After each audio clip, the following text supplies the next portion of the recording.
Hello friends, welcome to IAS at Speed of Light, and from today we are going to start with the modern history concepts.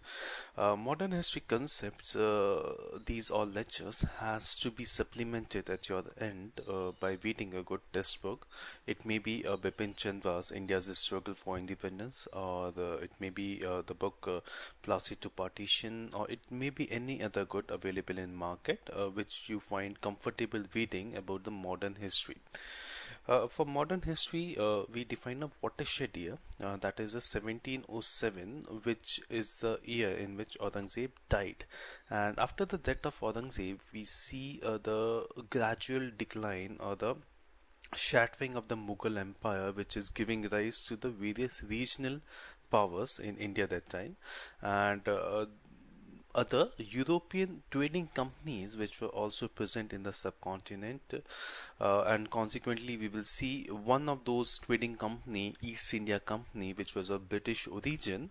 They came into the political power and then they ruled India for so many years. So our study on modern history, it would depend on what circumstances actually Britishers rose to power, what all they did to India, and how India then developed a consciousness about the nationalism, and which consequently brought Indian national movement and the various personalities which shaped the modern India which we see now. So let's start with a brief introduction about the arrival of Europeans in the Indian subcontinent. Let us understand it with a world map. These are the European countries, and these are the East Indian companies from India, Indonesia, Malaysia. These East Indian companies are rich in spices, okay, and it's a big market also. A big source of raw materials. Now, for the Europeans, if they want to come to East Indian companies, they have a shorter way. Okay, they can come like this. This is the Mediterranean Sea, and this is the Suez Canal. So this is the Red Sea. So Suez Canal connects between Mediterranean Sea and the Red Sea, and then coming from Red Sea, they can directly enter into the Indian subcontinent, and they can go further to the East Indian countries. Now what happened in the middle centuries, this whole area, it was under the Ottoman Empire, and they closed the Suez Canal. Now European traders, they have to find an alternate way to reach the East Indian countries. Now the only way which we can see from this map, it is through this way, sailing around the African continent and then reaching to the other countries like this or like this. So these two gentlemen, they made the earliest attempt to explore this way. First one was a Columbus, and he was an Italian, but he started from Spain because Spain government funded his voyage, and he discovered America instead of India in 1492 AD. Second gentleman was the Vasco da Gama. He was a Portuguese who discovered India via Cape of Good Hope and reached Calicut in 1498 AD. So at this point, the bottommost point of Africa, it is known as Cape of Good Hope. Why it is known as Cape of Good Hope is, now reaching here, suppose a European trader, he starts from here and he reached here at Cape of Good Hope. Now they really hope, like if God bless them, they will reach the correct direction to India. Otherwise again they will reach to the America, that is the South America. So the Vasco da Gama was the first person who reached Indian subcontinent, and he reached the place Calicut in 1498. Now the question comes, why actually Europeans wants to come to the Indian subcontinent or to the East Indian countries? The answer lies in three G's. That is gold, God, and glory. Gold, Indian, we know that they were really rich. The Mughal Empire, they had a lot of money, they had a lot of gold. God, by then, these all countries were under the influence of the Christianity or the Christian missionaries, so they want to spread their religion. And glory. And one more thing, and which is very important, and that is spices. Now, we can ask like why spices were so much important in European market that time, and the answer is not that they like spicy food. The answer is the spices in European countries they used to preserve their flesh or meat using spices. So that was the use of spices in the European market that time. This is a chronology of Europeans. Portuguese we have already seen Vasco da Gama who reached 1498, then Dutch came 1604, then English 1608, Denmark 1618 and French 1667. Portuguese brought Christianity. So this is an important point to keep in mind. Portuguese brought Christianity to the subcontinent. Let us now focus on East India Company and what was East India Company. So East India Company was nothing but it was a company, it was a private company of some British merchants. They formed in 1599 and 1 year later, 1600, they got a exclusive royal charter for the privilege to trade in the East. So East means like this European countries we saw these all are the European countries.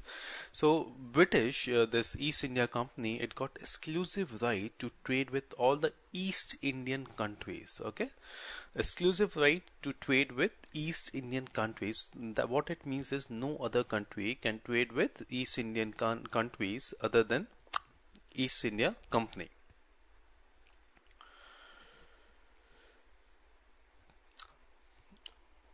1808, William Hawkins visited the court of Jahangir. Okay, this thing we have already studied in the Mughals also. William Hawkins, he visited the court of Jahangir, and 1615, Thomas Raw, another British, was successful in obtaining two firmans for free trade. So this becomes a possible question in UPSC, like the person who first got Farman issued from Jahangir, William Hawkins and Thomas Roy. These are the sequence of factories which was established by the Britishers in India. In 1611, Masolipatnam was the first factory. 1615, Surat was the second factory. 1633, Balasore, Odisha, which is now Launchpad also. So this is how we actually need to study for UPSC. It should be based on like what we find in Wikipedia. You have to go into the background of each place. So Balasore, it's currently a launchpad. Hooghly, and 1668 it was Bombay, which was later bribed to Prince Charles. Now, the meaning of these factories are different from the modern factories. These factories were sort of warehouse for them. So there they used to store their products, and those were not the production units. What we find today, factories means the production units, but those times factories were the warehouses. The second thing, now we have to focus on this 18th century, okay, after the death of Aurangzeb 1707. This 18th century, we have to focus on the regional states like which got emerged after the decline of Mughal Empire. We divide these two regional states in two categories. One is from within the Mughal empires, okay, the regional states which arrived or which came into picture from the original Mughal empire, and second is from the rivals of Mughals. So category one, these whole regional states or independent states we divided into two categories. One is those who came from the Mughal empire itself, and other is from those who came from the rivals of Mughals. So we see six states, emergence of six states those time, which were Bengal, Marathas, Awadh, Hyderabad, Mysore and Punjab. So out of them, Bengal was derived from the Mughals itself. Marathas were the rivals of Mughals. We have seen in the Aurangzeb. Awadh derived from Mughals. Hyderabad derived from Mughals. Mysore and Punjab, they were outside the Mughal Empire. Bengal, we have to focus on these three names, okay? Murshid Quli Khan, Aliwardi Khan and Siraj-ud-Daulah. Murshid Quli Khan, he became Deputy Subedar of Bengal in 1713 and full Subedar in 1717. He is famous for introducing one of the systems of revenue collection, and that is Ijara. Ijara, in which they assigned the contract for the collection of revenue. And what happened in the later generations, these ijaras became hereditary and they become a class of sort of jamidars, ijaradars. So Murshid Quli Khan set up a city also Murshidabad, which became the capital, and later we will see he was successed by Ali Wadi Khan and then later by Siraj-ud-Daulah. This Siraj-ud-Daulah actually got involved in the Battle of Plassey. Now, when Siraj-ud-Daulah he became the Nawab of Bengal in 1756 AD, he was feeling a threat from Britishers, because what happened, the Britishers, they started the fortification of the Fort William. Okay, because British at that time were anticipating a war with the French people. So without taking permission from the Nawab, who was Siraj-ud-Daulah, they started fortification of the Fort William, and this led to the Nawab attacking Fort William. And what happened that time, the angered Nawab, he attacked Fort William and he made captive some British people in a small room, and as per some of the British historians or journalists, they say many people died of suffocation being in that small room for these many days. So black hole tragedy, that is known as the black hole tragedy, and with consequently led to the Battle of Plassey later in 1757 AD with Robert Clive. So in this battle, the chief conspirator from the Bengal side, from Siraj-ud-Daulah side, it was Mir Jafar. So after defeating in the Battle of Plassey, Britishers, they made Mir Jafar the first Nawab to be installed by the Britishers in Bengal. So Mir Jafar, Britishers soon got fed up with the Mir Jafar because he was not able to fulfill the demands of Britishers.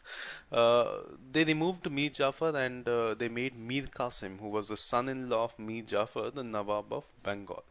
But Mir Qasim came out to be a good, able administrator, and he tried to prevent the misuse of the free dastaks. Okay, these dastaks are the free trade agreements which were given by the Nawabs to the Britishers, but Britishers were actually involved in the misusing of those dastaks.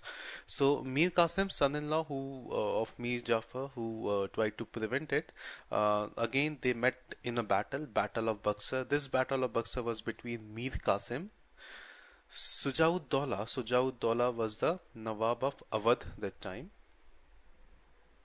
and Shah Alam II, who was the Mughal emperor, Delhi Mughal emperor. And they met Britishers who were under the Hector Munro in a battle of Buxar. And this battle also, Britishers defeated Mir Qasim, Sujau-ud-Daulah and Shah Alam II. Buxar is a place in Bihar, 1764. So these two battles, the Battle of Plassey, 1757, and Battle of Buxar 1764 actually are the watershed years which actually starts the rule of East India Company or Britishers on the Indian soil. So Battle of Plassey, it's very important, Siraj-ud-Daulah versus Robert Clive, and then Battle of Buxar between Mir Qasim, Sujau-ud-Daulah, who was the Nawab of Awadh, and Shah Alam II, Delhi Mughal Emperor. They fought at Buxar. Britishers were under Hector Munro. Right, so what happened after the defeat? Now it's obvious if Indians are going to be defeated in the battle, they have to sign a humiliating treaty with the Britishers or the company, and which will completely favor company. Okay, those treaties will completely going to benefit the company, and this led to the Treaty of Allahabad. So Treaty of Allahabad between East India Company and the Mughal Emperor of Delhi, Mughal Emperor of Bengal, and Nawab of Awadh. Now let us see what this Treaty of Allahabad means. We will see Treaty of Allahabad in some time from now. Let us finish all the regional states. The other state was Awadh. Okay, Awadh is a part of UP, headquartered in Lucknow. And these three people we need to know about Awadh. First is the Sadat Khan, who was given the title of Burhanul Mulk. Then Sadat Khan's nephew and also son-in-law Safdarjung. And then finally Sujaud-Dawla. Sujaud-Dawla we have already seen in the Battle of Buxar, who got defeated in Battle of Buxar by the Britishers. So this Awadh, the last Nawab was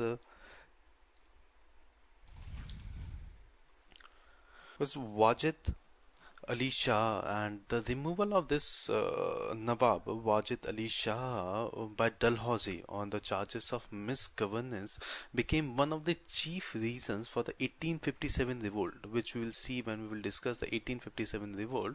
So Dalhousie was practicing that time the doctrine of lapse, and some states he was giving the basis of doctrine of lapse, and some like Awadh was having a higher original higher and not the adopted son, but still he annexed Awadh on the charges of misgovernance, and the last Nawab Wajid Ali Shah. So this is all what you need to now learn about Awadh. And the Kathak dance. Okay, what we see now is the evolution took place in the region of Awadh in those period. Then we come to the Marathas.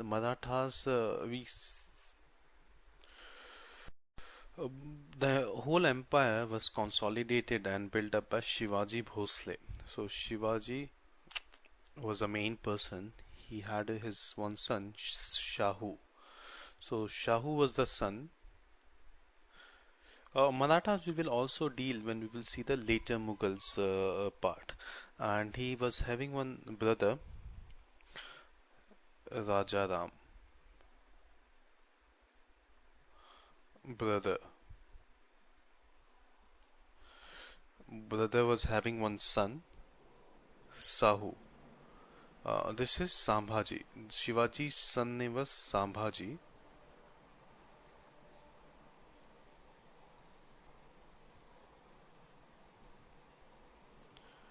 So Shahu now started the practice of powerful Brahmins who became the Peshwas. The first one, the Balaji Vishwanath, and later it was Bajirao I, who took the empire of Marathas to great height. Bajirao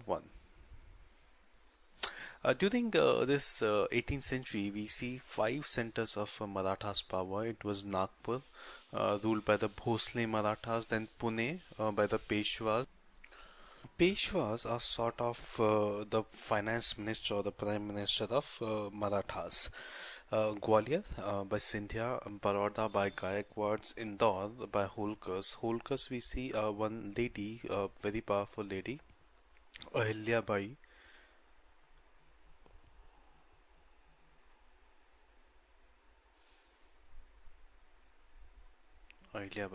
But we normally see all these people, they were busy fighting with each other, and there was no unity among Marathas, and even some historians, they credit Britishers for improving law and order situation that time, which was severely deteriorating towards the end of the Maratha rule.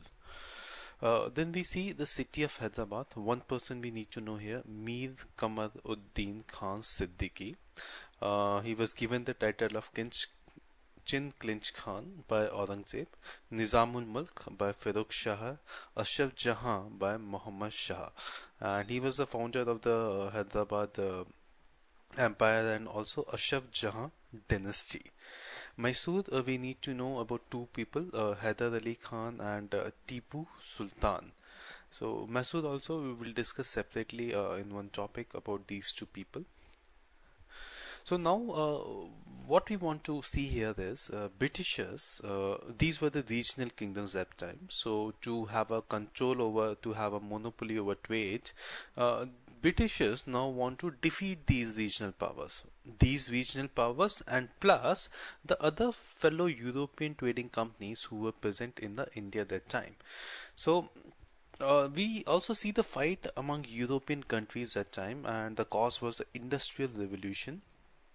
Industrial Revolution demands two things. First is the cheap source of raw material, which India was a good source of raw material for them, the cotton, jute, and it was also a big market to sell the finished goods.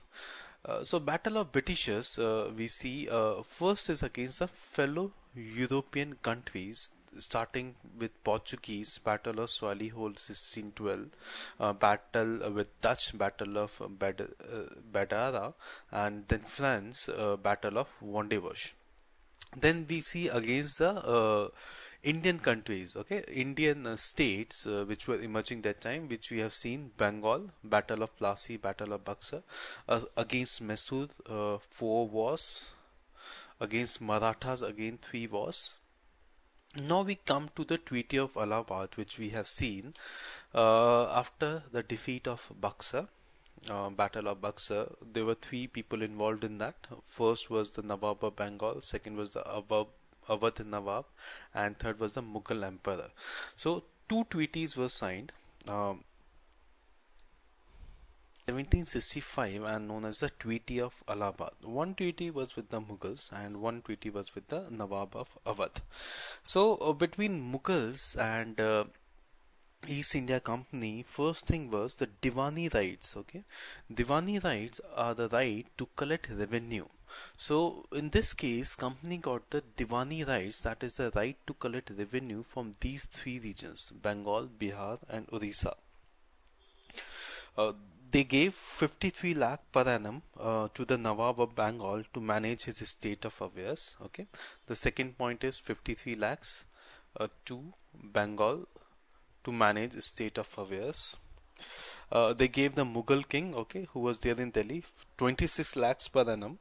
But if you see, the total revenue generation from these 3 regions were close to 4 crores. And out of 4 crores, they are giving only 53 lakhs to the Bengal to manage the state of affairs, and some 26 lakhs to the Mughal ruler. So it becomes very difficult for these Nawabs to manage their own internal state of affairs. Similarly, with Nawab of Awadh, they gave 53 lakhs. Nawab of Awadh had to give 53 lakhs to the company as war indemnity. Zamindari of Banaras and other villages, it was given to one person known as Balwant Singh. And Allahabad and Kora, place Kora, was kept under the possession of Mughal King Shah Alam II. Now, the important thing here is to know the Diwani rights, okay, the right to collect revenue in these 3 regions. And what it led to the dual government by Robert Clive. Okay, dual government, let us see what it means. Dual is 2, okay, and what it means is both East India Company and Nawab were ruling the same place at the same time. Okay, what happened? The Diwani rights, that is the right to collect revenue, was with the East India Company, and Nizamat rights, okay, Nizamat rights are the rights for the administration, it was with the Nawab itself. Now Nawab has to manage the whole affairs, as we have seen, with just 53 lakhs per annum, and which was nearly impossible.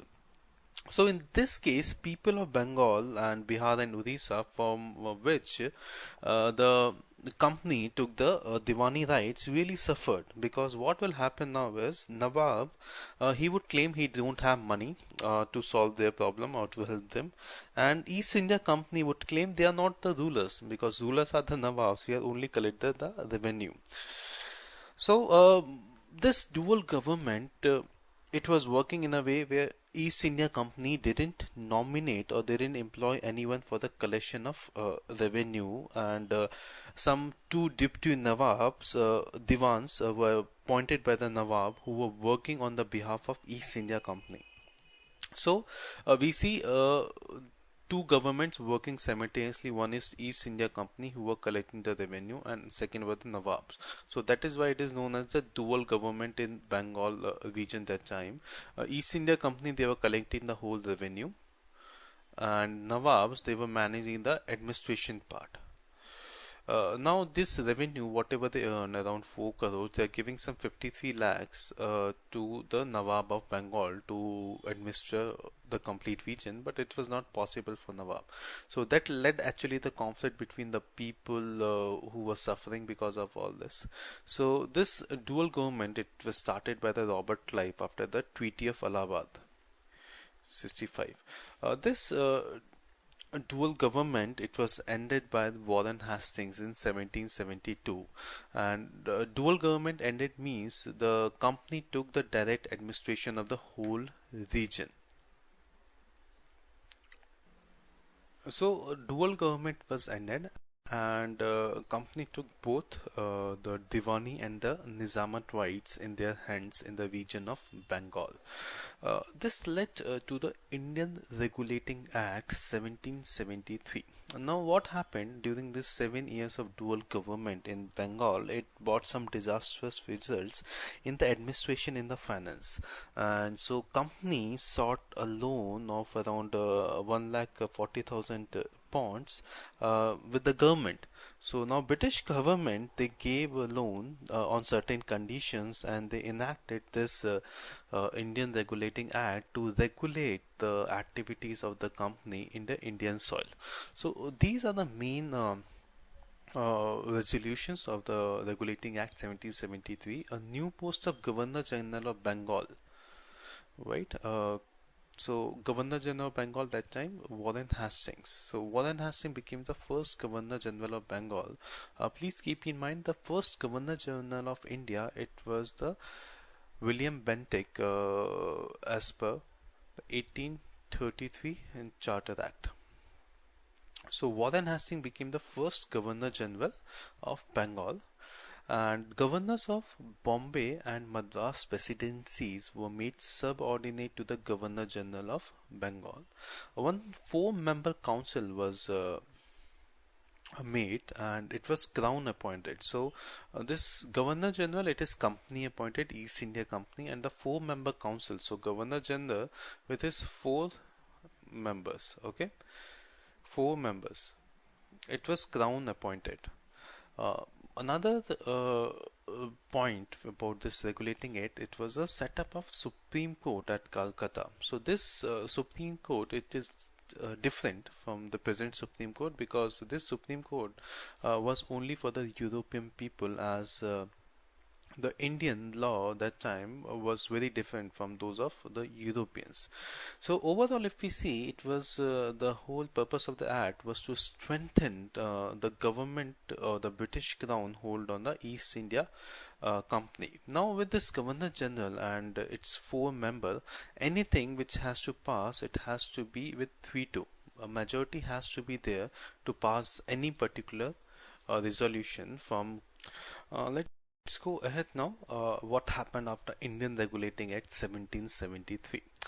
So from 1773 onwards, we have to focus on the history of Governor Generals and what all the activities which happened, or what all events we associate with the Governor Generals.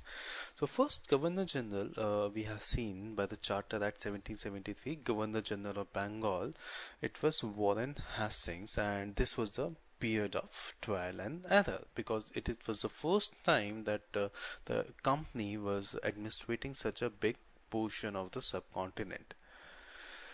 After Regulating Act, we see the companies having both Diwani, that is the right to collect revenue, and Nizamat, that is the right for administration in their hands, and now they only have to collect the revenue with the people.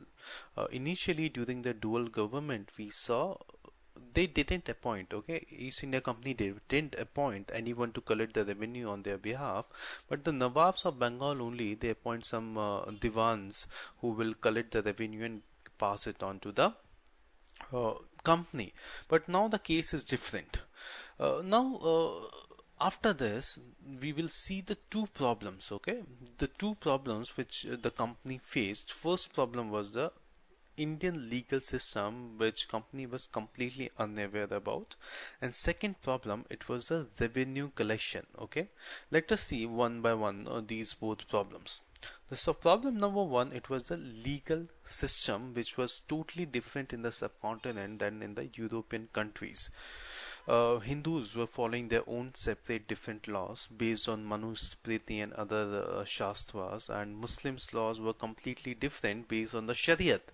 And there was different civil laws and there was different criminal laws, which was again based on the Islamic rules. So to solve this particular problem, they started Indology. Indology is the study of Indian past, and some historians actually credit Europeans who taught us our own history, and it led to Genital Code in 1770. This Genital Code, it was nothing but just a translation of the Manusmriti, like the controversial text of the Hindus, which is very biased toward the women and other people. So Manusmriti, the laws of Hindus, it was there in the Genital Code 1776. Similarly, to study the Islamic laws, one Calcutta Madrasa was set up in 1781, and William Jones, okay, William Jones set up Asiatic Society of Bengal, which again 1884, which again promoted the study of the Indian past. Some important European Indologists who discovered the Indian past. First was the William Jones, who translated the Kalidas Shakuntala, Gita Govind and Manusmriti. Charles Wilkins, Gita and Hitopdesh. Again, this has been once asked, like which European has translated Bhagavad Gita. Max Muller, Rig Veda. And some German Indologists that time bought the printed edition of the four important Vedas for the first time in the history of India. So this phase, it was very important, as these Europeans, while doing for their own benefit, they discovered the India's past, which somehow got lost by us. Now, problem number two. Problem number one was the legal system, the unknown legal system, and the solution for that was the Indology, the study of India past, the study of Indian texts, both Hindu and Muslim texts. Now, second was the revenue collection. It became a major problem for the Britishers because first time they are going to directly collect revenue. Now, if suppose you have to collect revenue, the basic three questions what you have to answer is, first is you have to collect revenue with whom. Okay, first one are the peasants who work on the field, and second are the zamindars. So question number one, revenue with whom? Okay, the peasants or zamindars. Second one, how to fix the state share. Okay, if suppose this is the production or this is the profit, how much state should take? Second question. Now third question is, for how much duration we have to fix this revenue collection, to fix this complete thing permanently or for some particular time period. Okay, so these three questions they were having in their mind, and let us see how they are going to solve it. So Britishers, to find solution of these questions, they made certain experiments. Okay, and let's see one by one all these experiments. Experiment number one, it was the quinquennial system, and quinquennial means reoccurring after 5 years. So Warren Hastings, what he did in the starting, it was he gave the land to the highest bidder. Okay, so 5 people are there. So one said 10,000, another said 20,000. So the last one who said 5,000, the highest bidder was given the land for the 5 years terms. But this came out to be a faulty system because the person who bidded the highest bid, he failed to give such money at the end of his tenure, and it came out to be a big loss for the company. Now, experiment number two, it was the annual lease. Now, annual lease, it led to the fluctuation in income, and then British Parliament decided to abandon the annual system and frame some permanent rules. So, we see Cornwallis and John Shore. Okay, these two people, they worked to find out the solution of these three questions. Experiment number three. Now we will see the permanent settlement, which was started by Cornwallis. So the question number one was with whom to collect, whether to collect it from the peasants or whether to collect from the zamindars. So they came out to be with the zamindars. The settlement has to be made with the zamindars and not with the peasants. Second was how much should be the state share in that. So they decided the revenue should be from the actual production, and 89% to the state and 11% to zamindars. Answer number three, the period of settlement. Okay, the period of this complete collection. So they say for 10 years in 1790 and then made permanent in 1793. So once the settlement has been made, the zamindar will be paying this for his whole life term. Okay, it would be one-time settlement. Now let us think this whole system and of its merits and demerits. So first point is whether it's going to be a fixed or uncertain income. It will be a fixed income for the company now, because they have already fixed we want this much price, and zamindar would be paying it for his whole life term. So it is going to be a fixed income for the company. So it's going to be a merit for the company. Do they require periodic assessment for permanent settlement? No. So again, they are saving money on that. Okay, they don't require to periodically assess, right, the land or the production of the farmers. They have already made the settlement and they would be getting that money. So again, it is a merit for the company. Is it good for zamindars if they try to increase production? Yes. So what will happen now is, suppose zamindar has promised to pay 4,000 rupees per year to the company initially for 5 years. But after 5 years, what happened? These zamindars made some effort and they increased their production. And now their profit is running into 10,000. But still, they are paying only 4,000 to the company. So it is good for the zamindars if they put some effort and increase their production, which in turn, like good benefits to the zamindars, means a class of loyal people for the Britishers, because now zamindars are economically depending on the Britishers, so they are going to be loyal for the Britishers.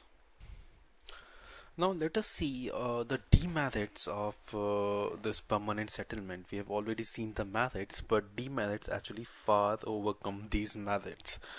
The first one is the arrival of new zamindars in the rural areas, that is the transfer of zamindari rights. Now since what happened, most of the zamindars, they failed to deposit the land revenue on time, so their zamindari rights, it was given to new zamindars. Okay, and about, as a matter of fact, 50% of the landed property in Bengal went to new zamindars in the initial 20 years between 1793 and 1850, and these new zamindars were different from the traditional ones, and most of them were the urban merchants who rarely visits the land and who rarely know about the agriculture. So this actually created a new class of exploiters for the peasants. Now the poor peasants, they have to pay rent on time, so they had to borrow money from Mahajans, or Mahajans are the money lenders. So till the time of Mughals, these money lenders were mainly living in cities. Now village was a place of big work for them, and they used to give money or these loan on exorbitant, like means extraordinary high interest, and so this permanent settlement made these Mahajans important in the rural parts of whole India. The parts where this permanent settlement was introduced. Now these were the demerits for the peasants, okay, how they suffered by the new class of zamindars or by the money lenders. Now for the company, if we see, if production increases, okay, if production increases, company is going to be a loser in long run. That what we discussed, the merit with the zamindar, now same thing is a demerit for the company. And another thing is the agriculture and the economic process of where these permanent settlement it was introduced in the region of Bengal, Bihar and Odisha. So these zamindars, new zamindars, were mostly living in the urban areas, and either they had no knowledge about agriculture or never took interest in the development of land or improving the crop patterns. So we see this permanent settlement, it brought no agriculture improvement. Permanent settlement benefited only zamindars and mahajans, and that too in the short run. And to the government, it benefited again for the short run. And most of the misery of the rural people was to the permanent settlement, and a temporary relief was provided in 1859 where the Bengal Tenancy Act was passed. Right, so this is all about permanent settlement. Who introduced it? Cornwallis. Year 1790. It was for the 10 years, then later in 1793 it was made permanent. Its merits, it demerits, all those things we have discussed, and it was introduced in the region of Bengal, Bihar and Odisha, the East Indian part. Now we come to the other experiment, and that is the experiment number 4, the Ryotwari settlement, and it was introduced by pioneered by Thomas Munro.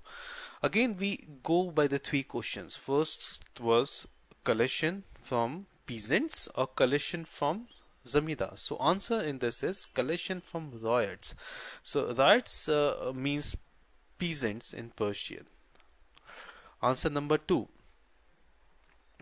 the share of state. So in theory, revenue from the net production. Okay, this net production will be the total production, the total input cost by the peasants. It would be different. It would involve so many costs of seeds, minerals, the manures. So all this would be subtracted, and the net profit of the peasant would be charged for revenue. But it was only in theory and not in practice. And answer to 3, the tenure of the settlement, it was not permanent, but it was for 30 years. Okay, 30 years normally. So benefits to government: increased production, government will get its share. What we saw in permanent settlement, if increase in production, it will be lost to the government, but now increase in production, government will also get its share because it will be reviewed periodically in every 30 years. Benefits to the peasants, they are now the owner of the lands and they're saved from the intermediaries. Losses to the peasant. Now what will happen is there is no intermediary, so directly the revenue officers of the government will come and they will take from peasants. Now these revenue officers normally turn to be corrupt people, so they lose no opportunity to trouble these peasants and eat their hard-earned money. So first demerit to the peasants, it was the collection from the total income and not net income. Like initially it was said it would be from the net income earned by the peasants and not the total income. But it was in practice very difficult to estimate the net income of the peasants. Second, we have discussed the corrupt revenue officials now making life miserable for the peasants, and high taxation rate. This high taxation rate, now what peasants had to do, again he has to go to the money lender and buy money, and again he will be in trap of these money lenders. And now company is playing the role of big zamindar. Okay, now zamindars who were collecting the revenue from the peasants, now directly company taking the revenue from peasants. High taxation, high rates, so peasants they have to borrow money from the money lenders. And again no agriculture development. Experiment number 5, which was the Mahalwari settlement. The region where this Ryotwari system it was introduced, it was Bombay and Madras Presidency. Okay, and Ryotwari, if you remember to the mnemonic session, this Ryotwari, Roti, it was introduced under Hastings. Okay, Hastings means fasting. Fasting was Anna Hazare, and Anna Hazare used to eat a special roti made in Chennai or Madras. So Ryotwari system it was introduced by under Hastings by Thomas Munro. So three things becomes important when we study these revenue collection methods. First is the time of their introduction, the place where they got introduced, its effects, positive or the negative effects. Experiment number 5, Mahalwari, it was introduced by Halt Mackenzie in the northern provinces. So now here Mahal means a village. So now answer number 1 to the question number 1, it would be the revenue collection would be from the village head. Okay, and answer number 2, it how much here in 1833 it was 2/3 of the net production, but later made 1/2. And answer number 3, the period of the collection it would be either 20 or 30 years. So it is again not a fixed, it is not a permanent settlement, it would be for the fixed years. So this was all about the revenue collections, and we were studying the Warren Hastings period. It was a period of trial and error. Government was facing two major problems. First was the unknown legal system, for which it started the study of Indian past, Indology. The second was the revenue collection. With revenue collection, we saw the three basic problems, and out of three basic problems, what all experiments was done by the company at different stages and at by the different people at different places. Now we see the Pitt's India Act 1784. It was also during the period of Warren Hastings, and some main features of this act are: first one is Governor General Council reduced from 4 to 3. Okay, now what it signifies, it will strengthen the position of Governor General, because with four people, these four people and Governor General, to pass anything, now Governor General has to take the approval of at least two people. Okay, then only it will become 3/2. Now with the reduction in one member, he only has to approve, get approval of one person. So Governor General with that person will have the priority, and he will get the things passed. So Governor General Council reduced from 4 to 3. One board of control with 6 members was introduced, which would look after the works of the company in India. British Council could recall any officer. So now again we see the crown, the British crown is trying to strengthen its position in the company, okay, by saying British Council or the British Code of Directors could recall any officer if they wish to. Now begin with Lord Cornwallis, which is the second Governor General, and his period belongs to 1786 to 1793.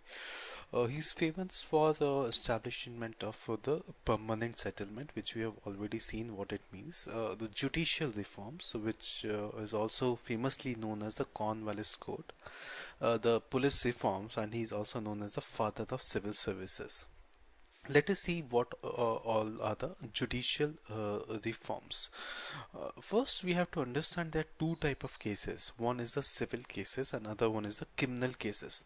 So, civil cases were dealt by the Diwani Adalat, and criminal cases were dealt by Faujdari or the Nizamat Adalats. This is the hierarchy of the court. The lowest court is the Munsif Ki Adalat. Above them it was registrar, and above them it's a district court. This district court it was headed by an English judge, which was assisted by the learned Hindus and Muslim scholars. Then from district court it's the provincial courts. The 4 provincial courts at Calcutta, Dhaka, Murshidabad and Patna, and the highest court of appeal is the Sardar Diwani Adalat, in which Governor General and his council would give his judgment. This is the hierarchy of the civil courts, that is the Diwani Adalat.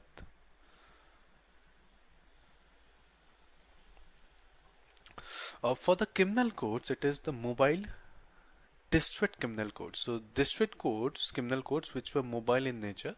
Then again 4 provincial criminal courts at the same places where we have seen Calcutta, Dhaka, Murshidabad and Patna. And then the highest court of appeal is Sada Nizaman. So the main reform was by Cornwallis was the separation of judiciary and the executives. Okay. Now here what happened, the Zamidars initially they were having, or district magistrate they were having both the revenue power and the judicial powers or the administrative powers. Now what he did, Cornwallis, he separated these two powers. Now Zamidars they were only given the power of collection of revenue and not the judicial and the police powers. So revenue collection was separated from the administration of justice.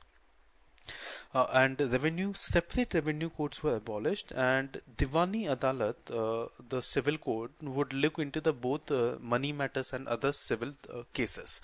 So this question for the judicial reforms by the Cornwallis has been asked quite number of times in UPSC, like what actually that reform means, why he actually segregated these two different powers, district magistrate or Zamidar, why he separated revenue and the judicial powers from him.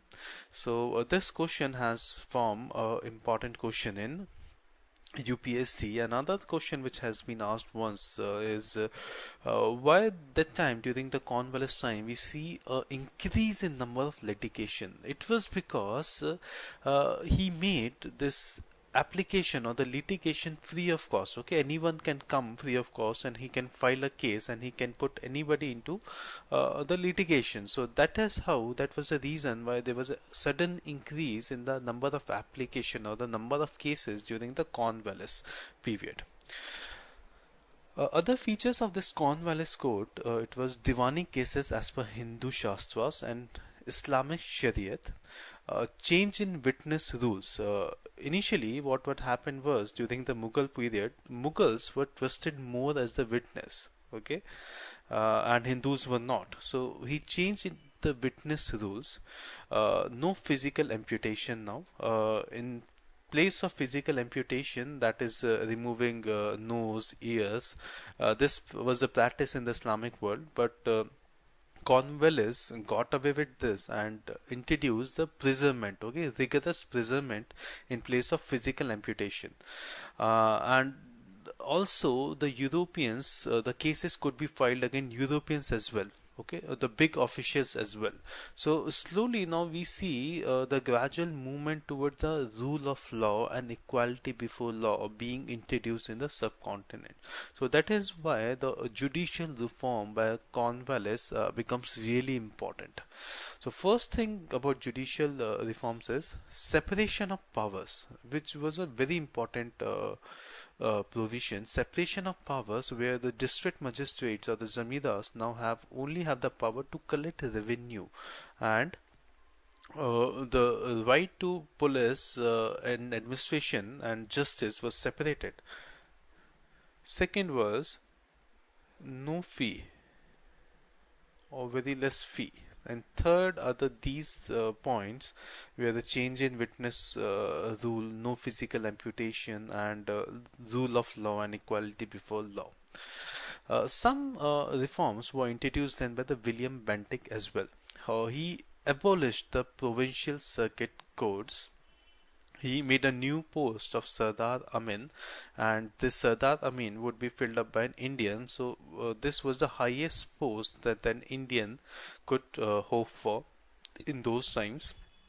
He started regional languages in courts instead of Persian. During the Mughal times, Persian was the court language. Now he started the regional languages in court.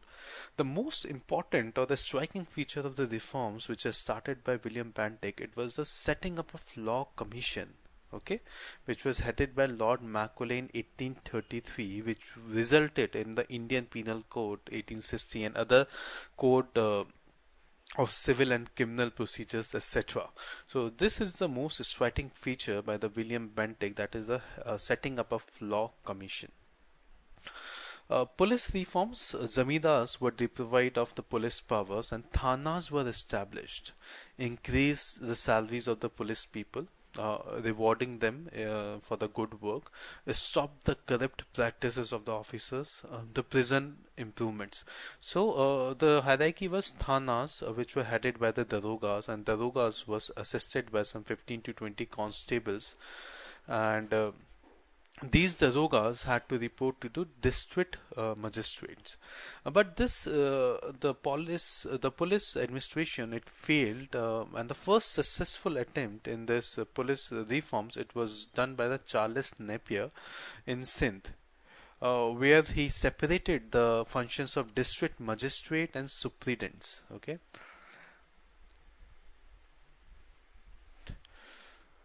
Civil services reforms.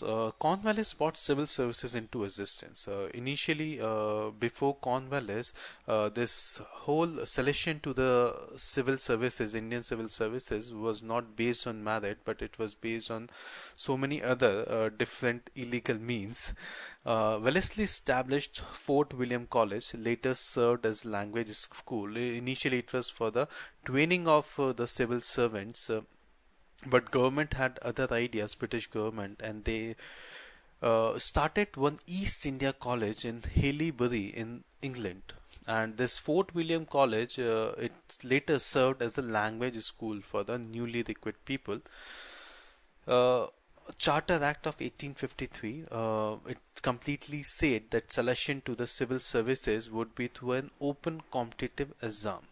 So these are the reforms in civil services right from the Cornwallis, who brought civil services into existence. Then Wellesley, who started Fort William College, then East India College in Haileybury, England, and then Charter Act 1853, which said services to selection through competitive exams. Then Charter Act of 1822 and Queen's proclamation in 1858, that is after the revolt of 1857, it said that no discrimination on the basis of any color or race, but actually in practice it was only on papers, and it was very difficult for the Indians to qualify for this particular service. Finally, they made posts of deputy collectors and deputy magistrates for Indians, which Indians can hope for with very great difficulty. So this is about the Cornwallis, the permanent settlement we saw, the functioning of permanent settlement, the background behind the introduction of the permanent settlement. Then we saw the judicial reform, some very significant measures which were taken by the Cornwallis for the judicial reforms. Then police reforms. We saw one more named Charles Napier, who actually separated the powers of the district magistrate and superintendent for the police reforms. Then we see the civil services, the whole milestones of the civil services is started by the Cornwallis and Fort William College to train the civil service recruits. Then East India College in Haileybury in London. After that, we see how the Charter Act of 1852 it said 1853, I'm sorry, it said the selection to the services would be based on the competitive exams. And then Charter Act of 1822 and the Queen's proclamation also saying like there will be no discrimination for the selection of the services, and it would be fair and based on the merit. So after Cornwallis, we see John Shore, whose period is from 1793 and 1798. After John Shore, it would be Lord Wellesley. Lord Wellesley period from 1798 to 1805. He's famous for Subsidiary alliance. During his period, we see the expansion in the borders of the empire, the Fort William College, the Second Maratha War, and Fourth Mysore War. These all things we have already completed in the mnemonics pass. But let us see now what this subsidiary alliance means. And for subsidiary alliance, let us see the different ways by which Britishers started their process of annexation of the Indian subcontinent. First was the wars, okay? Wars by with the different European counterparts, was with the Indian native states, the independent states which we saw: Bengal, Marathas, Mysore, Punjab. Second was the subsidiary alliance, and third was the doctrine of lapse. Now we are here in subsidiary alliance. It was introduced by Wellesley. This subsidiary alliance was one of the uh, main policies which was adopted by the English East India Company to increase its control over the Indian states. The policy, if we see, it was evolved in the second half of the 18th century, but it developed fully during the governorship of the Lord Wellesley, that is between 1798 to 1805, who almost made 100 treaties. But this whole the credit of subsidiary alliance, it begins with Dupleix, okay, who was a French governor that time, who bought this idea of subsidiary alliance. He lent or he lent his army on rent to some of the Indian princes for the first time. So this question has been once asked, like, who started this subsidiary alliance? So it was Dupleix, the French governor, who first time gave his army on rent to some of the Indian states. Again, the Robert Clive, what treaty he made in 1765 with the state of Awadh, that time also he gave his army on rent, or he took some money for the protection of that particular state. So we see four stages of subsidiary alliance. First stage is we are giving army on rent, okay, for cash. So we are taking cash and we are giving army on rent. So it will help, that army will help the Indian state. This is the first stage. Now second stage is army stationed near the borders to protect, and annual fees. Okay, I'm taking annual fees, I'm giving my own army to you, and that army is situated outside the boundary of the state. Now third is army inside the state boundary. Okay, so this is how, see, I'm increasing my influence on that state. Now fourth is piece of land instead of cash. Now what is happening is, this is the state. First is I'm giving on rent. Okay, whenever you need my army, you give me cash and I will give you my army. Second thing is I'm giving my army for the whole year. I have stationed my army outside your borders, and whenever anybody would attack, so my army will protect you with that. Third is I'm stationing my army now inside the border of your state, and now I'm again collecting the annual fees. Now what I'm doing is I'm not taking cash from you, I'm taking the piece of land. Okay, I'm taking the piece of land within your state. So that is how I'm increasing my influence on the Indian state. Some treaties, some terms of this subsidiary alliance treaty. First is Indian state would not employ any other European, okay, without the permission of British. Second is the British resident in the court, Indian state court. The foreign relations on companies directives. Now what it means is the Indian state now could not have any foreign relation to any other European power without the permission of the company, or without the permission of the British resident. Protection from outside attack, okay, but this remained in paper, and we never saw any British who made the treaty with the Indian state, they're saving them from any outside attack. So protection from outside attack, and no involvement in the internal matters. Now these British resident who would be there in the Indian state court, they will not involve in the internal matters of the state. Now let us see some of the benefits to the company. If they are signing this subsidiary alliance treaty with Indian state, what would be the benefit to the companies? First thing is no possible threat from the French.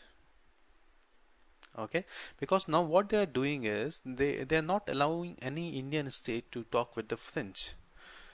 So there is no possibility for any alliance between French and any of the Indian state. Second is presence of large army with Indian money. Okay. Now here what is happening is I'm bringing my army, I'm getting land, okay, I'm getting paid to maintain that army, so I'm getting paid by the Indians. So all this army now, different settlements of army, it is on the money of Indians. So what is happening now indirectly, company is increasing its army or military power on the money of Indians. So presence of large army with Indian money. With army in every part of the country, influence of company is definitely going to increase. So there are huge advantages or benefits to the company.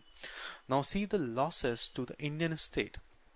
First is losing heavy amount in fertile lands, okay, and residents now interfere in the internal matter of the states. Contrary to the terms of the treaty, the resident should not interfere in the internal matters of the state, but residents now starts interfering in the internal matter of states, and with now they cannot decide their own foreign policies or their own foreign relations. They are losing their sovereignty as well. So these are the losses to the Indian states, and it's proved to be a great boon to the British Empire, and Lord Wellesley is given the credit of developing this whole concept of subsidiary alliance in the Indian states, to the Indian states. After Wellesley, we come to Barlow, Lord Barlow, whose period is 1805 to 1807, and his period is famous for Vellore Mutiny. We have already seen all these things in mnemonics, so now it's very easy for us. Lord Minto I, 1807 to 1813, his period is known for the Treaty of Amritsar with Ranjit Singh. So, as per this treaty, the Satluj River was fixed at the boundary of the sixth state. Okay, so this is the Satluj River, and there was, as per this treaty, Ranjit Singh will not pass this Satluj River and would not come to occupy the regions south of this Satluj River, and Britishers would not go north to the Satluj River. So, Satluj River act as a boundary between the Raja Ranjit Singh and the Britishers. During this period, we see the passing of Charter Act of 1813. Now let us see some of the important provisions of the Charter Act of 1813. So we see with Wellesley and Warren Hastings, now Britishers, they occupy a very good portion in the Indian subcontinent. Okay, a good area was under their control.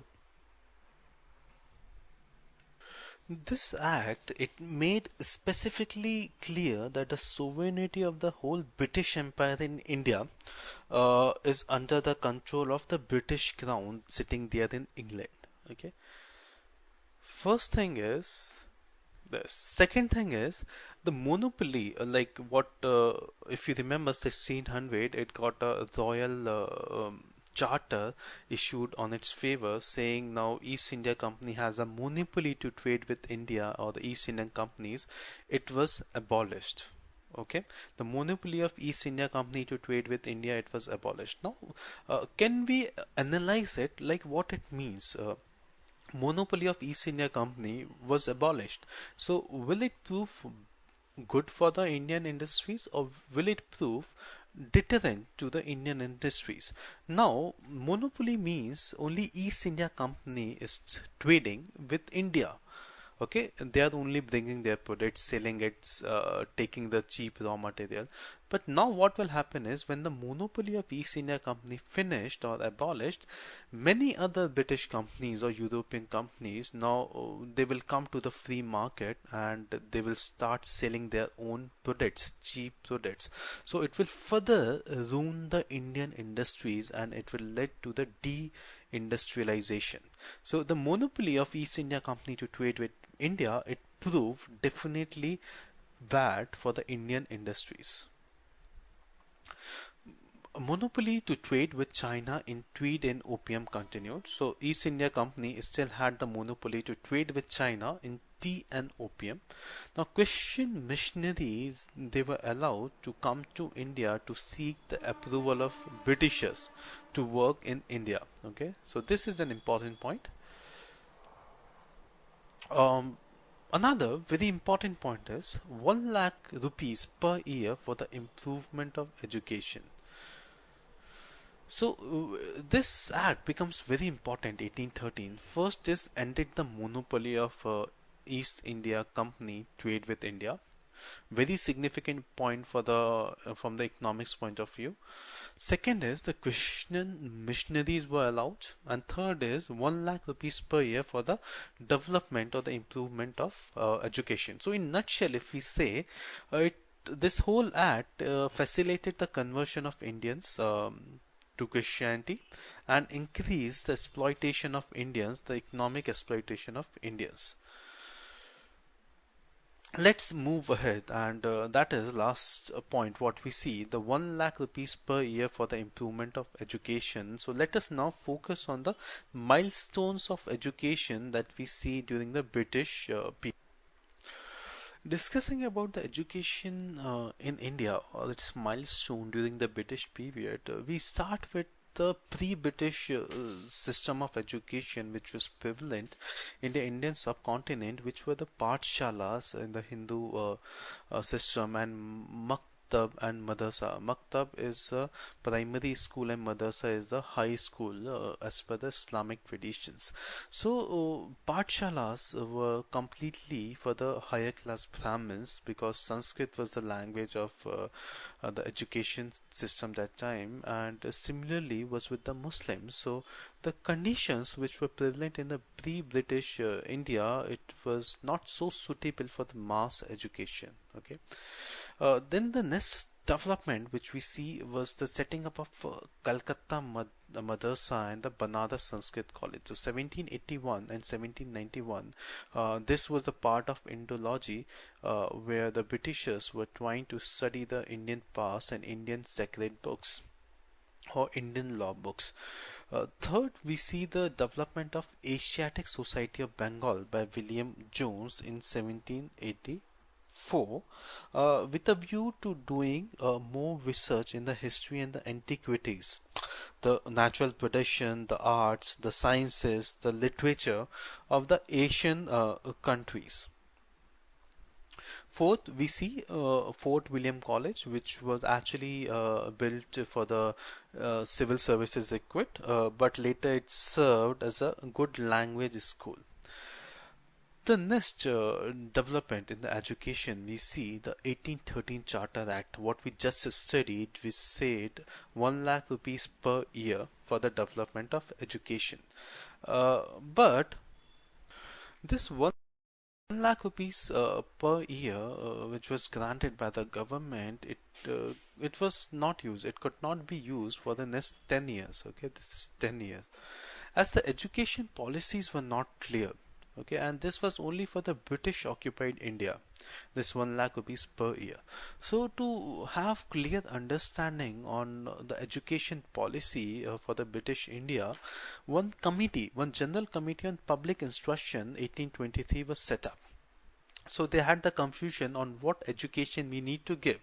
Do we need to give education, English education to the Indians, or do we need to focus on the vernacular or the local language education for Indians? So to remove that confusion, one general committee on public instruction was set up 1823. What we see, this committee on the public instruction, it was divided into two groups. One is the Orientalist and second were the Anglicist. So Orientalist was the group of the officers who were in the favor of Oriental education. Okay, Oriental education, who said India had a very good past, okay, and we can do a lot of research and Indians should be taught in their own vernacular languages. But second group was the Anglist group, which was in the favor of English education. And let us see now who will win among those. Now we see 1833 Charter Act, it increased this 1 lakh per year to 10 lakh per year. So 1813 1 lakh rupees per year to be spent on education. It could not be used. One committee was set up to decide on the public instructions. This committee got divided into two groups, Anglist and Orientalist. Uh, in between that, Charter Act 1833 came, and it said 1 lakh to be increased to 10 lakhs. Now the amount which is at stake is high, okay, 10 lakh per year. What happened then is Lord Macaulay was appointed as the president of this committee in 1835. 1835, Lord Macaulay became the president of this committee, which was set up to decide on the public language of public instruction. And on 2nd Feb 1935, he passed the famous minute in the favor of English education. So what he said, the objective of British government ought to be promotion of European literature and science among the natives of India, and all funds to be used for the English education alone. So clearly now this committee deciding in the favor of English education. So now based on this minutes or the result given by the Lord Macaulay, William Bentinck, who was the Governor General at that time, he passed a famous resolution on 7th March 1835 and gave his verdict in the favor of the Anglist group, okay, and those who wanted English education to be taught throughout the country. Now this resolution in favor of the English education, it was significant in many ways. It was the first declaration of the educational policies which the East India Company's government want to pursue in India. Now let us see some of the impacts of this resolution on the favor of English education. First was the immediate effect was the stipends to the students who joined Oriental colleges or schools. It got stopped, right? The second was 1837, after 2 years, like 1835, this resolution was passed. 1837, we see Persian, which was the court language. It was abolished, okay? It was abolished as the court language, and it affected the prospects of the Muslim elite, okay? This Muslim elite group who were called as Ashrafs. And from here we see the Muslim elites, now they starting planning conspiracy for the Britishers, because they felt like now they have really less prospects to grow high up in the country. Lord Hardinge resolution in 1844 to give preference to all posts who can read or write in English. So again it made English as a very compulsory language to learn in India with 1844 resolution of Lord Hardinge. It neglected mass education. And from there we came to the downward filtration theory. What it means is, it said, government said they have the responsibility to educate the upper class people only. And what they expect is these upper class people who would be getting the training in English, they would be then passing their information to the lower level people or the lower class people as well. So this is known as the down filtration theory, and this complete resolution, it neglected the mass education of the people, because mass education in country like India, it cannot happen in English straight away. You have to start the fundamentals with the vernacular language in their own language, then English language can be adapted gradually. So these are the impacts of the resolution. And now another question comes, why British adopted English education, right? Now, of course, the intentions of the Britishers to adopt English language in India were more selfish than noble, as it could be understood from the statement of Macaulay. He said, we want full of people like who are Indian in blood and color, but English in taste, opinions, morals, and intellect. So what they want is a class of people in India who are more loyal to the Britishers, who are more depth to the Britishers, who feel Britishers are better than Indians. So they want this class of people to be developed in India so that they can rule this country forever. Let us go ahead with different other milestones in education. We started right away from the Pathshalas, the Madrasas, to 1318 Charter Act, then setting up of a general committee, then the division of that committee to Anglist and Orientalist, then 1833 Act, again it increased 1 lakh to the 10 lakh, and after that Lord Macaulay was chosen as the president of that committee, and then decision was in the favor of the English group, and the resolution was passed in the favor of English education throughout the country, and whatever money they will spend, it will be on the education, English education itself. Then we will see, then we have seen the effects of this resolution, the immediate effects, how it affected the Muslim elites, why Britishers actually adopted the English language, what were the intentions behind that. Let's come to the Wood's Dispatch, which is 1854. We have already covered this in the morning, so it becomes very easy for us now to relate. Wood's Dispatch 1854. 54 is LR lawyer, and the main gate of the school was made up of wood. So what this Wood Dispatch, it stated, mass education is the responsibility of government. Right, initially going away from the down filtration theory, where they were targeting only the selected group of people for English education. Now Wood's Dispatch said mass education is the responsibility of the government. It said attention has to be given to both English and vernacular languages. It favors the setting up of a separate education department, universities to be set up in Calcutta, Bombay and Madras on the terms on the same of the London University, a new model high schools who would teach in the vernacular language, and special focus on the female education. So this Wood's Dispatch, first time it focused on the mass education, on the vernacular, importance of the vernacular languages in the education sector. So it is known as the Magna Carta of English education in India. Wood's Dispatch 1854. We come to the next milestone of the Hunter Education Commission 1882-1883. Government appointed this commission under the chairmanship of W. W. Hunter to review the working of Wood's Dispatch. Let us see some of the important provisions of these commissions. First is importance to the primary education to vernacular language. Lesser government control over higher education. Literary and vocational courses, and again focus on the women education. Now this lesser government control on higher education, it contradicted with the ideas of the Lord Curzon, who wanted to have more control on the Indian universities, because that time the literate people, the university students, they were started developing the feeling of nationalism. So to curb that feeling of nationalism, Lord Curzon wanted to have more control on universities. So Hunter Commission. Another commission is the Rayleigh Commission and the Indian Universities Act 1604.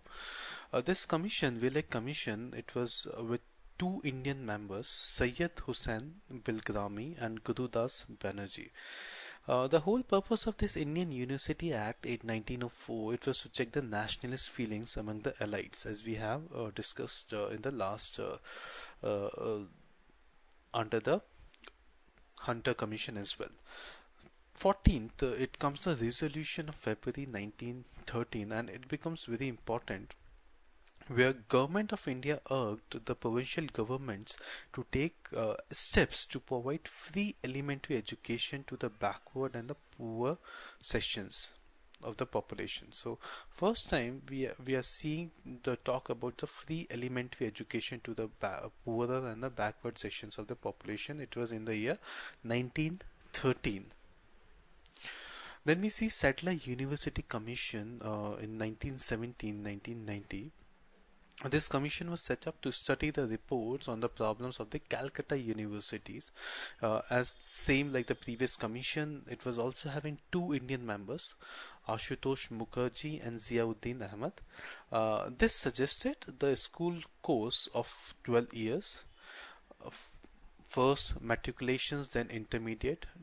Degree duration to be again focus on the women education, and with women education we see G.K. Karve at Pune established Indian Women University in 1916, and Rabindranath Tagore establishing Vishwa Bharatiya Shanti Niketan 1921.